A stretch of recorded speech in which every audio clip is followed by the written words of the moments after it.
Section 1. You will hear a woman phoning to inquire about sailing courses. First, you have some time to look at questions 1 to 6 on page 2.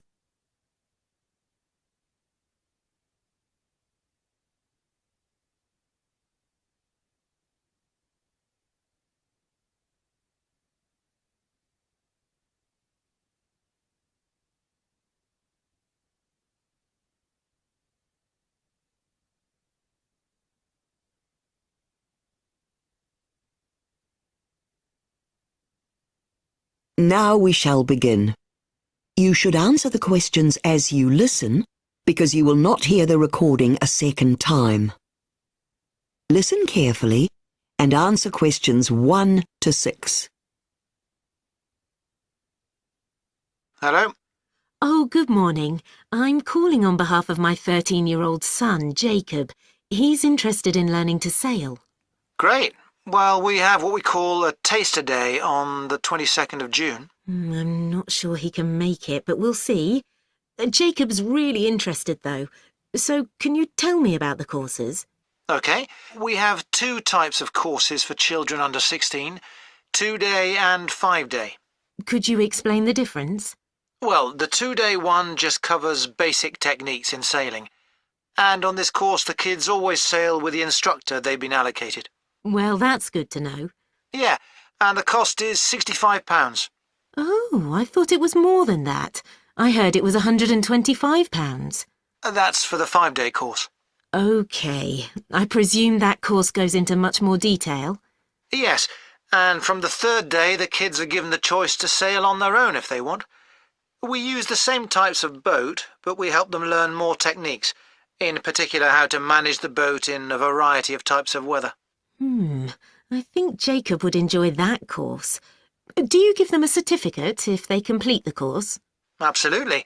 We give them out on the final day, which a lot of the kids really like. Great. Could you tell me a bit more about what the children have to bring and so forth? Well, the most important thing is the clothing. It goes without saying that whatever the time of year, they should have plenty of warm clothes, as it can be quite cool out on the water. What about footwear? Do they have to wear anything special? The only rule is that they've got to have shoes of some kind. They mustn't have bare feet. OK. And we suggest the kids pack an extra pair of trousers, waterproof ones. They don't have to wear them unless it starts to rain. Fine. So basically it's just using your common sense. Yes. Oh, and one other thing we do say is that the children mustn't wear jeans, because they get extremely heavy when they're wet. Oh, OK. Before you hear the rest of the conversation, you have some time to look at questions 7 to 10 on page 2.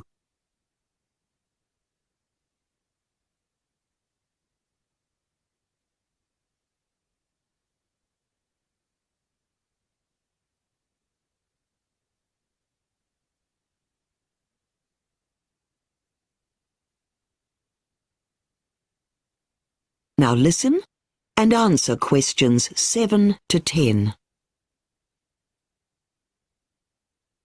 One thing I forgot to ask is whether it's possible to get a meal anywhere.